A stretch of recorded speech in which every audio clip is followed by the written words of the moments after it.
The British National Radio Sound Preservation and Archival Society are proud to present a remastered instalment of the classic 1950s classic serial, The Newer and Further Adventures of Upright, the story of a late Victorian gentleman, based on the novel by Gravelly Stokes, and adapted to a standard sufficient to avoid copyright infringement by Valemere Lake.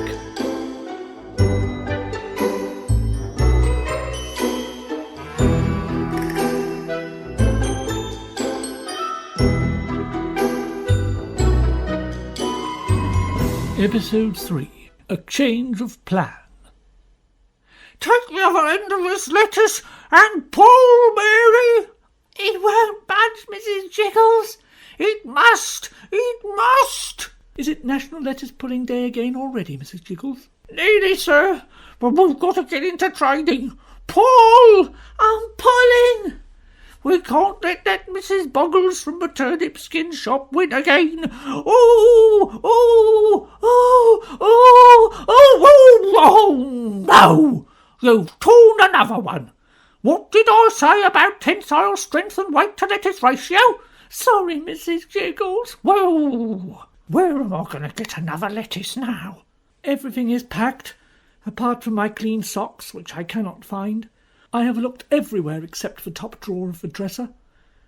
I shall leave now for my journey across the world and back. I do hope you have a nice time, sir. I am not going for a nice time, Mrs. Jiggles. I am going to find my wife. Still, it's a break. I shall not break or rest until she is safely home. National Lettuce Pulling Day again already, Mrs. Jiggles. Sally! I am going to look for you, and not return till I have found you. But I am here, Thomas. I do not regret the unnecessary packing, but where have you been? Did you not see the note I left with Mrs. Jiggles? No. What note, Mrs. Jiggles? Oh, I don't recall no note, sir, no. The only thing I know for sure is it didn't get put on the fire. I should hope not. Mary did that. Only because you told me to, Mrs. Jiggles. It's easily settled. Let us examine the fire. It will have burned away, Thomas. No, my sweet, for the fire is not lit. We cannot afford coal. That explains the cold tea. Here is the note. Why did you put it on the fire, Mrs. Jiggles? Well, the master was upset, madam, and I didn't want to worry him with reading. I told you to read it to him. Well, read it now, so this whole business may be cleared up. Were you really going to go around the world to find me? No, the world is flat, according to Mr. Thud. He is the famous explorer. Yes, it seems everybody knows things before me. My dear Thomas, I am going to spend 3 days with my mother and father. Oh, it's nice, as I've got some news to tell them. Oh, it's good news. Oh, can you guess what it is? No. No, neither can I. Well, I shall tell you when I return. Oh. P.S. Your clean socks are in the top drawer of the dresser. Ah, that explains it. But I do not need clean socks now, for I am not going across the world, even though £500 being my share of the prize money would have been useful. £500? And us so poor, and I shall soon have another mouth to feed. You are getting another mouth? We shall both soon have another mouth to feed, my dear. I am not sure I want another mouth. Would not the food I place in one come out of the other? Or perhaps I could eat and drink at the same time and drown, or choke. Thomas, listen to me. Do you not notice how I am altered in size? But you are full of kumquat. No, I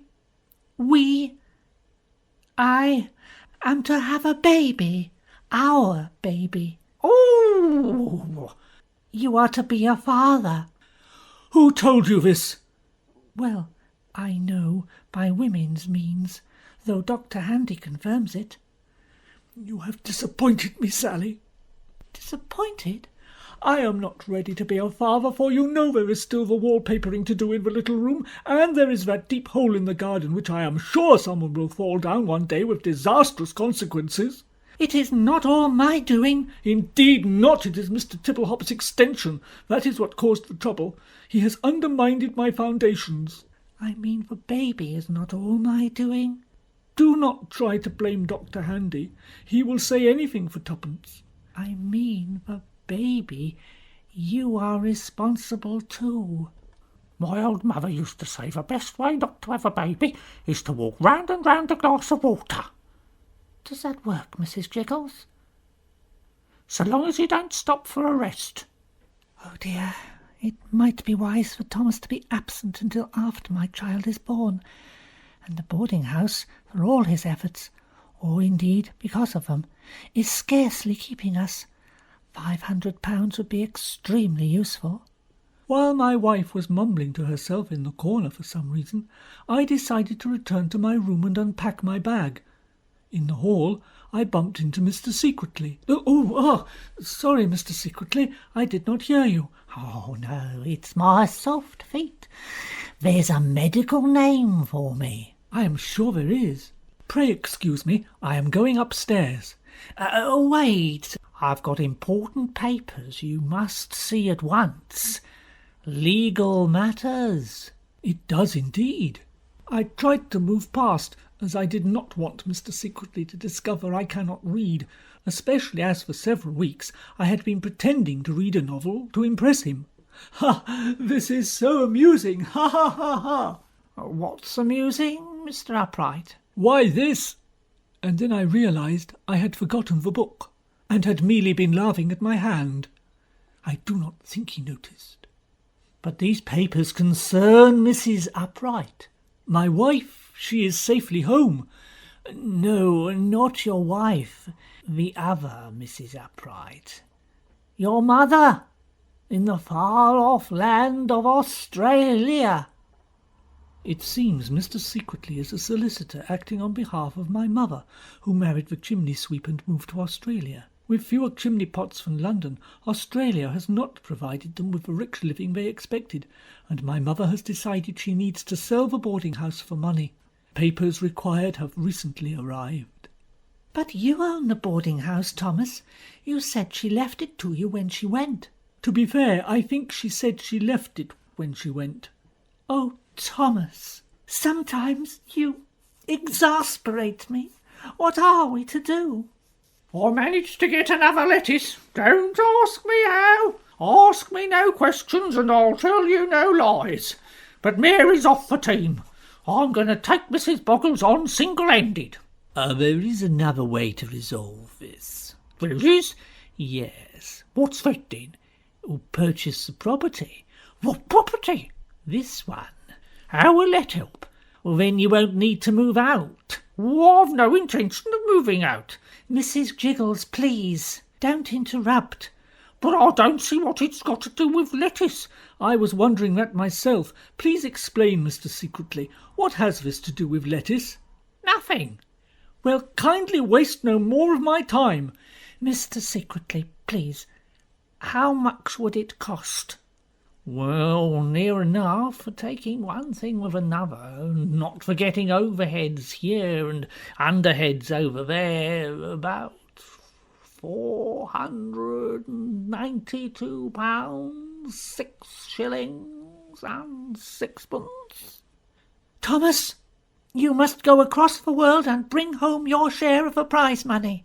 Mrs. Jiggles, Mrs. Boggles, did you take my lettuce? And what if I did? You give it back this instant. Oh, no, I'll not. Oh, yes, you will. I'm getting all of a boggle, and I'm getting all of a jiggle.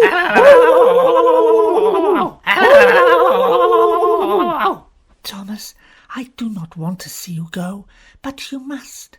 The only way we can have a happy future for you, for I, and our child. You must go across the world and bring home your share of the prize money.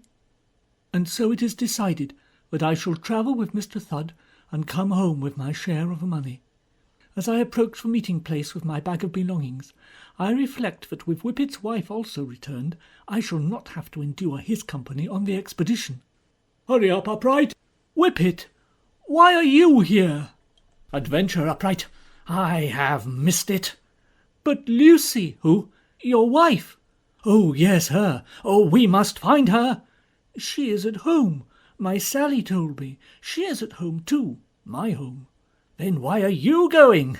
We need the money. Sally has decided to have a baby at a most inconvenient time. Ah, babies. Lucy and I have no time for that. Not of adventure beckoning. Now let's hurry up before she comes looking for me. Looking for you? Did you forget something? No, to wish me luck. She's always wishing at me, all the time. I'm a lucky man. Indeed. I was sure he had forgotten his socks, for they are easy to forget, being on the feet and not readily visible. I told him about Mr. Secretly. Ah, yes, I know his sort. When next you see him, you tell him this. What? Plantus mollis queremonia. That is the medical name for his feet. At that moment we reached the dock, from which we shall begin our journey.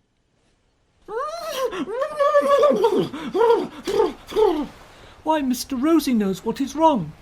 The horses, sir, the horses. They do not like water. They do not want to go aboard the boat, sir. But, Father... Surely, Mr. Rosie knows. In your company, the horses need fear nothing. We could leave them here. Leave them? Leave my horses to be stolen by people who steal horses? Leave them alone on their own?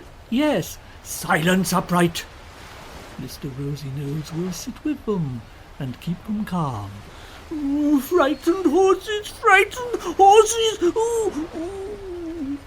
Messy horses. Father, why not let the horses settle into the stable on board, and you could have a nice drop of rum in the captain's cabin? Rum! He's gone. Ah! Ha ha! Ha! Here we all are! Silius Thud at your service, sirs, and madam. We are eager to begin the voyage, Mr. Thud. Of course you are, sir! Of course you are! It will be a momentous thing, sir. Momentous! They say it cannot be done, to travel across the world and back in 80 days. But we shall do it, by Jove, yes, we shall! Even if it costs every last one of you his or her life. I'm not sure I want to die, Mr. Thud. Have you ever died, sir? No, sir. I have almost died many times, and I can tell you for a fact that your death holds no fear for me, nor me. Be bold, Upright. Now, don't bother me if any of you die either, but I don't intend to. We get this done, we get home, and we pick up a dosh. You have spirit, madam. I like spirit. Yeah, talking of which, we should find Father. Make sure the horses are safe on board. These horses, I didn't think to mention it at the time, but where exactly are they? Where are they? Oh, hush, sir. My poor old father was swindled many years ago, through no fault of his own. Here we go, Upright. Go where? They took all he had. His poor mind broken. The only way he can go on is to act as though the horses are still here. So there are no horses. We cannot go on without horses. Arthur? There is Lucy. Oh, surely not. Mr. Thud, believe me, the horses may be imaginary, but they are no worse for that. There is nothing a real horse can do that they cannot. Mr. Rosie Nose will gallop through rain, sleet, sun, or snow, and never tire. He is faithful and loyal, and he can get by on a bag of oats. Then he'll do for me, sir. God bless you, Mr. Whippet. You see me after. See her after what, Whippet? I don't know. After we sail, I suppose, Upright. Weigh anchor! Our journey begins! Arthur, come back this minute! I realised by Lucy's frantic actions to attract Whippet's attention that he had forgotten something. Is it your socks? What? Do not fear. I have many pairs. The moral high ground was mine, and I could see that he knew it. He disappeared below deck most quickly. Half an hour after our voyage had begun, Mr. Thud made an announcement. Change of plan. I misled you slightly when I said we would sail across the world for £10,000 prize money. We're not. That was certainly misleading, Mr. Thud. No money? We have a different aim. It is still adventure, then. That is all that matters. Money is not important. Speak for yourself, Whippet. Sally is depending on me to bring back £500 to purchase my property and put food in her mouths. Without that money we shall be on the streets. I don't knock it. There's money aplenty. Treasure! Together we shall locate the lost treasure of that notorious pirate, Captain Seagull. Yes, I have a map.